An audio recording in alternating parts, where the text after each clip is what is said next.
good afternoon, good evening, scholars, wherever you're watching and tuned in. I can't believe we reached video 10. Thank you for tuning in with us throughout this journey. It's definitely been a point that we have not been in normalcy for a very long time. And hopefully, I'll get to a city and state near you where we can get off of Zoom, get off of Skype, get off of Teams, and we can break bread together with the common touch. So I'm thankful. This is the last video in this series. After this video, we're going to come back with you guys for a summit, an internal summit with GMS.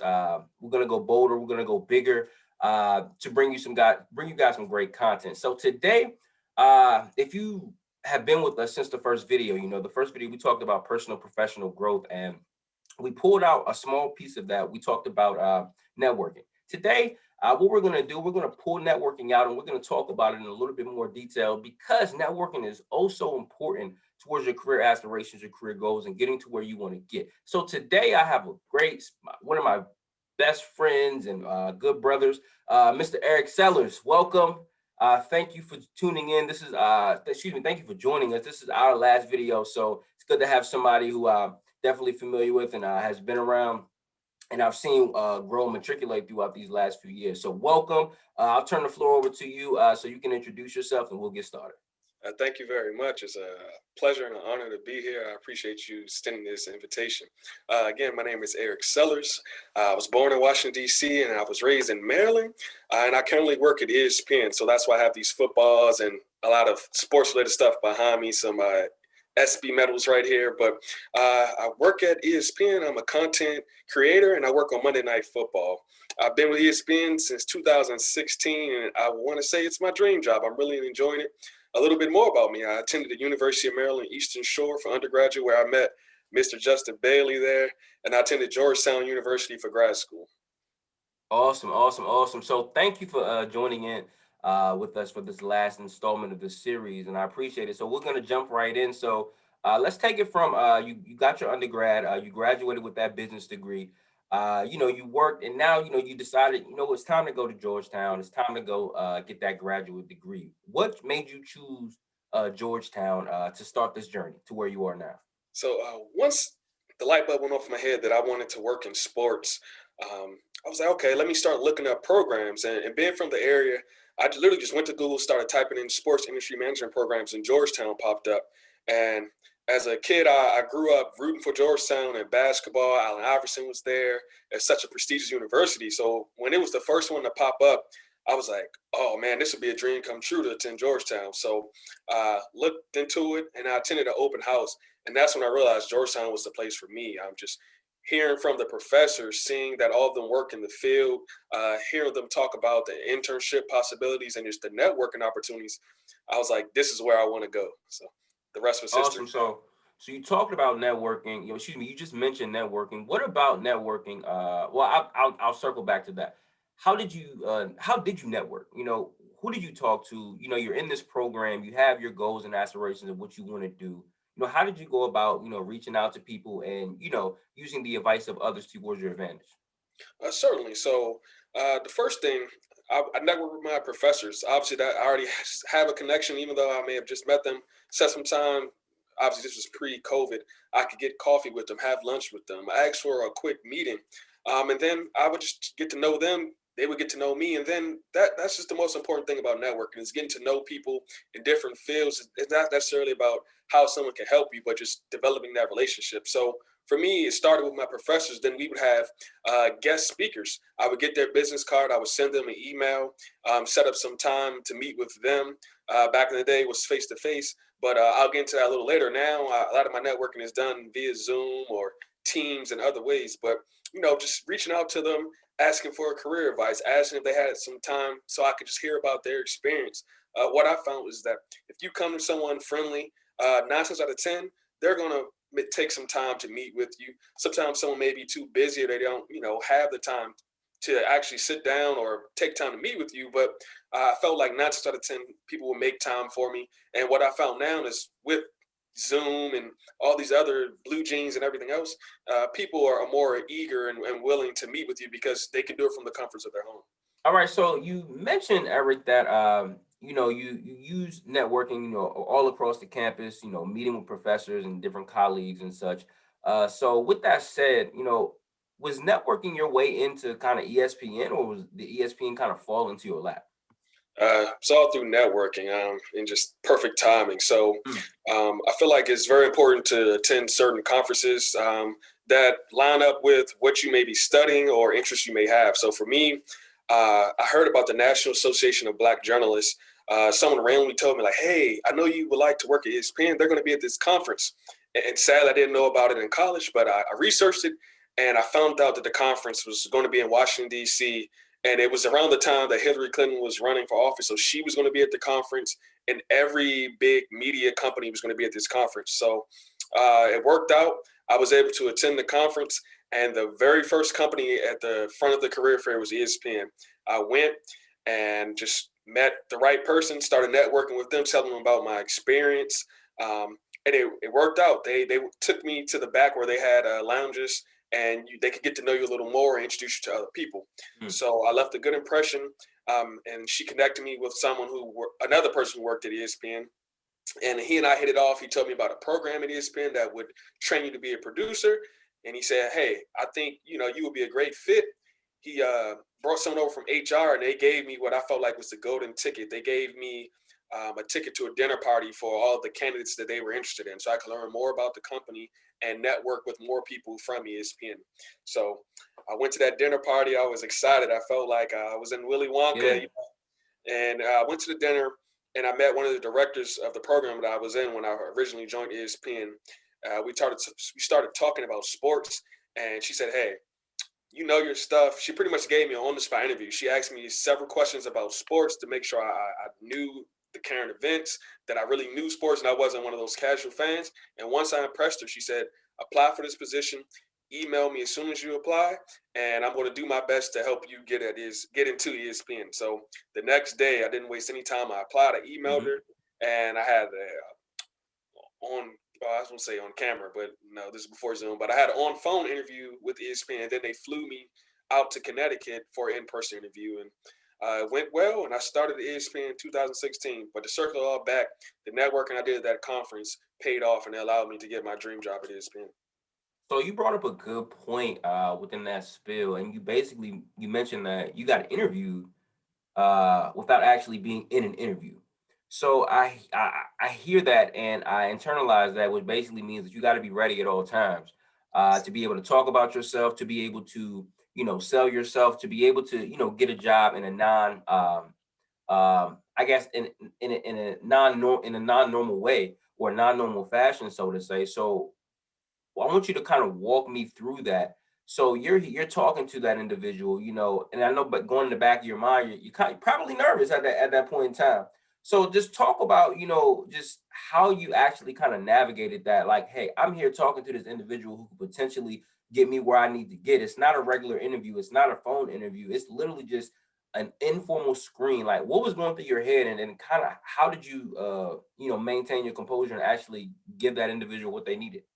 Certainly. So it's kind of funny. I always hear about having an elevator pitch, but I feel like that's very important. You should have an elevator pitch. If you don't know what that is, I would say Google it. They give you great tips. But it's if you were in an elevator with someone and they worked at a company that you wanted to work at, how can you sell yourself, pitch them on yourself, or just leave a good impression? So in my mind, I didn't expect I was going to need it right then and there, but just being prepared. Like this is pretty much my elevator pitch. I need to impress her, probably less than 5 minutes. And keep in mind, it was a dinner party, so there was a DJ. There were also people around chatting. The music was pretty loud. So, and all that, she pulled me aside to a nice little corner, and I was like, "All right, it's go time." So, naturally you're going to be nervous, but I prepared for this when researching elevator pitches and what I should have in my elevator pitch. So, I mentioned the fact, that I'm a big sports fan. And I didn't mention this, but I actually interned with the Washington football team, formerly the Washington Redskins. So I felt like that helped me. And then I also interned at a radio station, a sports radio station. And then I was a producer and live host of a weekly sports podcast. So I had some sports background. So I was like, okay, I'm going to mention my education, University of Maryland Eastern Shore.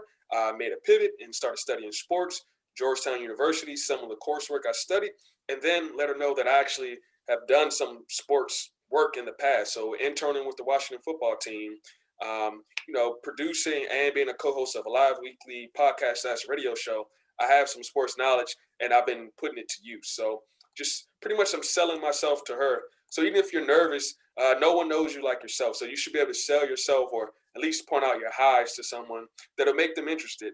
And I felt like I did a good job doing that. Oh, well, clearly. So with that said, and you just mentioned a great point too.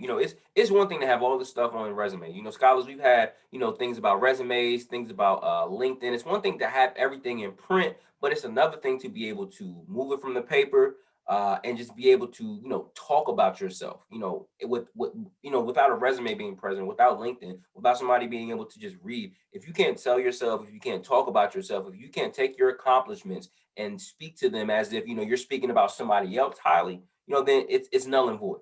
So Eric brought up a great point. Is like, you have to, nobody knows you better than you, but you have to be able to talk about yourself in these instances. If Eric wasn't able to, kind of navigate and talk, he may not be sitting in front of you with all that memorabilia on his background right now, just mainly from that conversation. So, it's one thing to network, guys, but it's also be one thing to be able to network and talk about yourself and sell yourself at the same time, because you never know where it will take you. And so, Eric, now, what I'm saying, you had that experience at the conference, you got to ESPN, boom, from day one on, I've seen you kind of grow and move through the organization. So kind of talk about, kind of how you started, and then also how you kind of use those tools, within organizations, within, different groups within ESPN to kind of move through the ranks and move where you are now.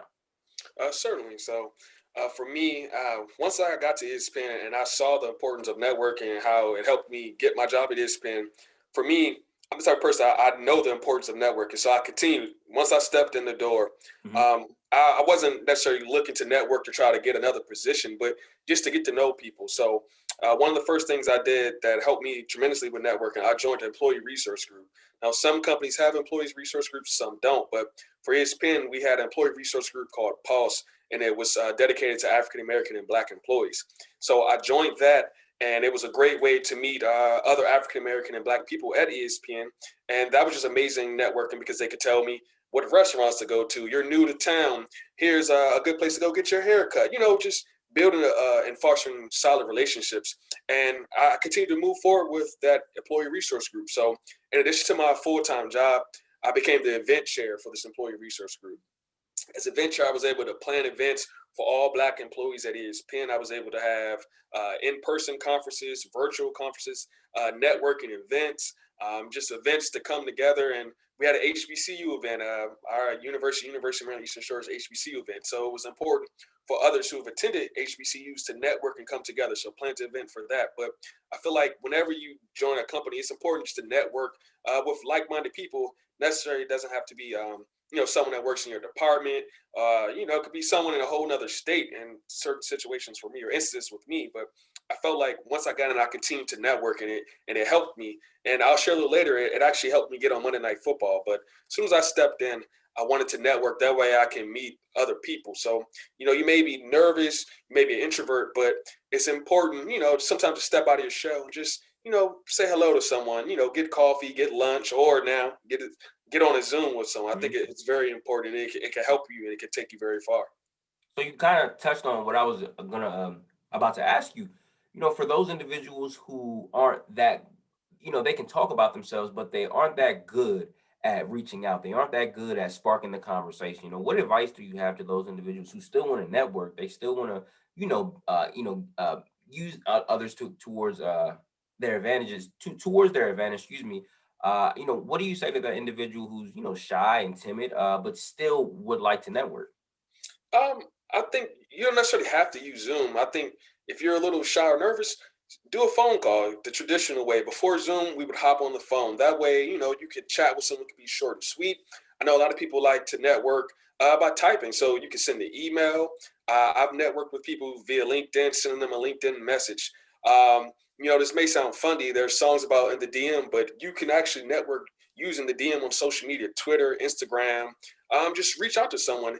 Sometimes you may see someone in a field that could be completely different than the field you're working in. don't be afraid to reach out to them. If you don't have their email, sometimes the DM works well. Like, hey, I came across your profile. I would love to chat with you. Can I hop on the phone with you? If you're shy, I think go the phone call way or phone call route rather than Zoom. And eventually you just have to step out there. I feel like there's nothing wrong. It could be a short and sweet call, 5 to 10 minutes just to get to know someone. But I feel like the more you do it, the more comfortable you'll become, and the less shy and nervous you'll be. And to be honest, sometimes I'm not nervous at all, and I'll have someone who is a vice president. They tell me like, "Hey, I'm a little nervous. I'm glad you Wow. reached out. I don't really talk to people, so you're not the only one. You're gonna come across someone who's also shy. Then you can laugh about that down the road, or even on the call. Like, hey, I'm a little nervous. So am I. So I think the first step is just stepping out there and just trying it. Okay, so you just what previously you mentioned Monday Night Football, and I know when you got to ESPN, you didn't necessarily start on Monday Football. So how did you work your way towards Monday Night? Certainly. So they always say it's not what you know, it's who you know. I believe it's a little bit of both, but I started working hard, and your hard work can speak for you, but sometimes is exactly what that says. It's who you know. So Hmm. for me, I was working on a show, and I knew that I was going to have the opportunity to move on to another show soon. So for me, I received a heads up like, hey, you know, it's coming soon. You're going to be able to move to another show. We're thinking about putting you on this certain show. But for me, giving me that heads up was a chance for me to kind of pick my path or, help uh, chart my career in a certain Hmm. direction. So I started setting up meetings with the heads of certain sports. So NFL Live, some of you may be a fan of the show NFL Live. I met with the head of NFL Live at ESPN. I met with the head of NBA, who runs all of the NBA games that you see on ESPN, and I just left a good impression with the head of the NBA, and then I made the transition to NBA, which is one of the biggest properties at ESPN. And by me getting that experience, it allowed me to learn event production, which is what I work in. We put on events. Hmm. When you're watching a game, that's technically an event. An NFL game, an NBA game, the Australian Open, whatever it is, that's an event. So that opened the door for me to get into event production by networking with the head of the NBA. And from there, someone who sat next to me told me like, "Hey, there's an opening on Monday Night Football. I know you love football. I think you would be a great fit." And I was a little nervous, but I was like, you know what? I'm going to set up a meeting with the vice president who oversees Monday Night Football. He's the vice president and he was the producer. So I was like, you know what? This is one of my goals. I would love to work on Monday Night Football. Let's do it. I set up a meeting with him, and you know, I elevator pitch or just being able to sell myself. I just told him my interest, told him how I interned with the Washington football team, all of my experience at ESPN and how I love football. So he was instantly impressed. And he said, "You know what? I'm putting you on Monday Night Football right now. You're on the show." And I was just surprised, like, "Oh wow!" Wow. I impressed him right then and there, and he told me, "You know what? You're on it." And one thing we're talking about networking, but also it's very important not to burn bridges. So when I found out I was Mm. on Monday Night Football, for me, I went to my current producer and I wanted to let him know, so that way he didn't hear it from someone else or the new producer. I wanted to let him know, like, hey, I really enjoy what I'm working on, but I'm interested in this other opportunity. And when you network, I feel like something that's very important: maintain a relationship, and then also never burn bridges. Don't go network with someone and then they help you out and then you give them the cold shoulder. Like Mhm. you they helped you out and you're like, oh, that's all I needed. Just maintain these relationships and definitely don't burn bridges. And that's what I did. Someone helped me get to the NBA, and I had a conversation with them. And then I also networked and was able to get on Monday Night Football. And I wanted to maintain that relationship, and that's what I did. Cool. And you talked about having a meeting with the VP of the head of that production. How uncomfortable did you have to get to the point where you are now?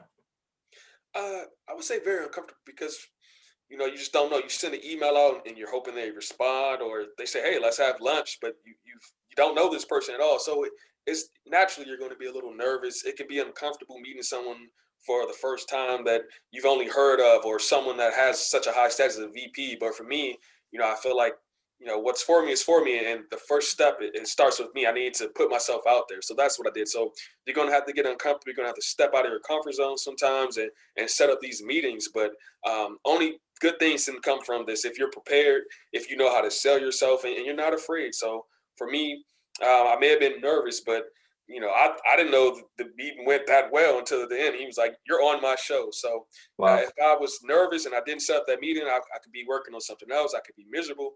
But for me, I'm really working on like the top show at ESPN, and it's a dream come true.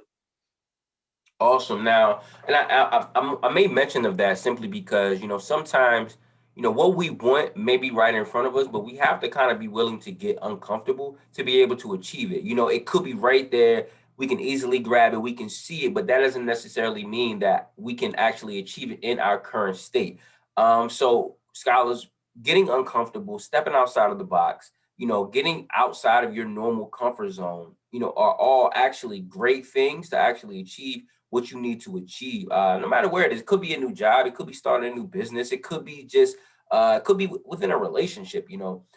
Sometimes you have to get uncomfortable in order to in order to down the road become comfortable again. So I'm glad, Eric, that you brought that up. So so you've been at ESPN for what, about 5 years now. So are you still networking within the organization? Are you still looking to grow, and are you still looking to achieve higher levels?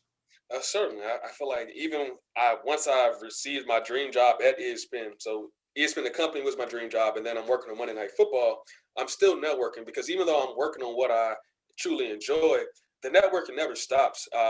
5 years from now, I may want to go work on something else, or 5 years from now, someone I network with can say, "Hey, you know what? I have an opening. I'm going to promote you," or you could develop lasting and meaningful relationships. So I'm still networking to this day. And now after I, met with VPs, I'm not afraid. So now I set up meetings with senior VPs. Mm, Sometimes I'm texting one of the senior VPs from ESPN, and if I would have thought that 3 years ago, I'm like, I'll be texting a senior VP, but we crack jokes, we talk sports. They ask how I'm doing, how my family's doing. So it all started with like you said, just getting uncomfortable, stepping out of your comfort zone. So I'm still networking. It actually just paid off. Now that the football season is over, I'm working on a new sport in my off season, as you want to call it. Now that football is over, I get the opportunity to work on a new sport, and it happened because I networked. I came across someone working on the NBA draft. We had a great relationship via Zoom calls and team meetings. I said, you know what? They're very friendly. We have a small relationship.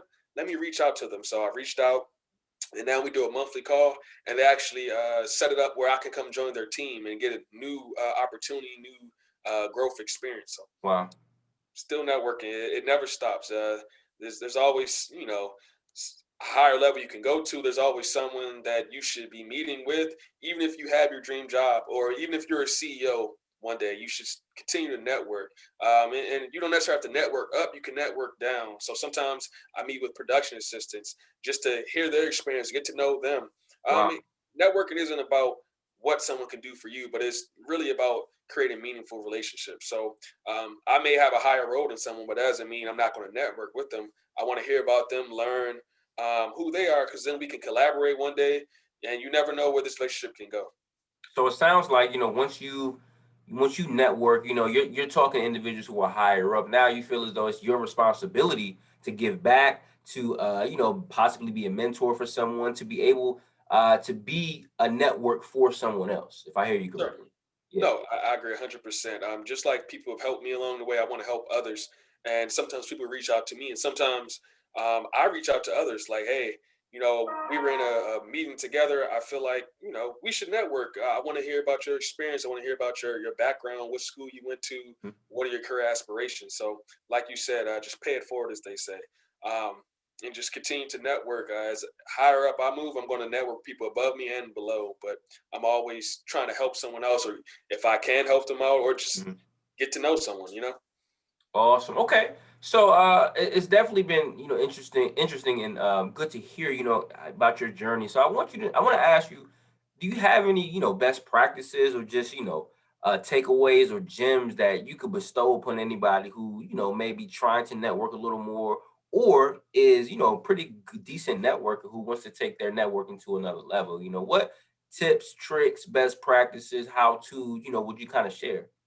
I would say use the internet. It sounds, funny or very simple, but I feel like everything is on the internet now. So from what you should title your email, the email title, You can Google that. Wow. What's a good title for networking on an email? For the way you word different things from your greeting, like use the internet and find different ways to improve. So when you're networking, they don't know you. This is your first impression. So your first impression, or your first impression is your best impression. So make sure you have a proper greeting, a proper way to close your email, a good subject hitter, because let's say you want to work in music and you want to reach out to Drake. A lot of people want to work with Drake, but if you go with the right approach and you do your research and you're prepared, then it can work out for you. So put the extra time in, fine tune the small things. And Mm. Google or Yahoo, Bing, whatever you want to use, that's your friend. We have a wealth of knowledge out there, but find different ways to be creative, because there's a lot of people that may want to network with someone that's a superstar or a megastar or a millionaire. And if that's your goal, nothing should stop you. So first of all, don't have fear. Second of all, use the internet to help fine tune your approach and how you're going to network with that person. Awesome. So it seems to be a recurring narrative that the little things are most important in a lot of things. With our resume video, with LinkedIn, with our executive presence, it's always been those individuals talking. They always say it's the little things. It's those things that are minute. It's those things that are very small that make the most difference and make the most, I guess, important that are most important and present the most heaviest. So guys, take that definitely. It's the little things that we sometimes forget about. And when we talk about the resumes, is the being grammatically correct, making sure that you spell things correctly, making sure when you're speaking during the interviews, as we talked about last video, just having that executive presence, wearing the right thing, the small things, and that's what it really comes down to. So Eric, before we kind of close out, I wanted to kind of give you the final thought. Just anything, any words of encouragement or anything that can bestow upon our scholars. Certainly. I like the quote, fear kills more dreams than you actually do. Oh, gosh, I murdered that quote. Oh, gosh. But don't let fear hold you back. Let's rephrase. I'm not going to use some quote, but don't let fear hold you back. That can destroy you if you're afraid to step out there, if you're afraid to make a connection, if you're afraid to send that email, if you're afraid to send that DM, it can hold you back. But don't let fear stop you. Continue to press forward. Get out of your comfort zone. It can pay off. I know some people who've procrastinated and they wanted to reach out to someone. They waited a year and then they finally did. And that person helped them, or they created a lasting friendship, or created a mentorship. You never know what it's gonna be. But if you would have did it a year ago, you could have saved yourself a year uh, of time. So don't Yeah. be afraid. Move forward. Just step out there, yeah, and be strategic. Like, find people who work in a certain field that you want to learn from. You want to just get a career advice from, and it can definitely help you and take you a long way. Awesome. Well, Eric, thank you for joining us today. We are closing down this mini series to pick back up in about a month. So I'm definitely glad we got this conversation on board. And, from GMS, good luck with, all of your endeavors at ESPN. And, every time I see Monday Night Football, I'm like, yep, there goes Eric. So with that said, scholars, thank you for tuning in. Be on the lookout for a lot of future things that Gase is going to be doing here soon. But until next time, stay safe, stay healthy, and I'll see you soon. Have a good one, guys. Have a good one. Thank you.